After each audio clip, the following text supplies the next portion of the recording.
Moi kaikki, ja tänään on siis luku 10. Tänään on Koko Muuli. Moi kaikki, ja mä oon Koko, ja mä oon Muuli, eli aasin ja hevosen risteytys. Nytten mä meinaan opettaa pienemmille, että mikä oikeesti muuli on, ja mikä ihme on risteytys, ja mikä on sekaantuminen. Eli siis kutsutaan ne, ne pienet, ne varsat, eli nelosluokasta alemmas. Pienimmät eteen. Nyt kaikki varsuliinit on kokoontuneet. Älkää nolasko meitä. Täällä älä somessa. Okei, Ilvelle pitäis.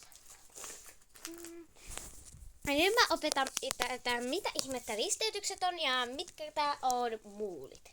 Eli muuli on aasin ja hevosen risteytys. Tiedättekö ja perusmuuli on siis aasioriin ja hevostamman varsa tai risteytys. Ja muuliaasi on aasitamman ja hevosoriin risteytys. Onko teillä mitään kysymyksiä? Koska mä ite on muuli. Mitä Laku? No, että voiks muulit lisääntyä? Hyvä kysymys. Muulit eivät voi lisääntyä. Ne eivät ole fertiilejä. Onko mitään kysymyksiä? No mitä Emerald? Mitä fertiili tarkoittaa?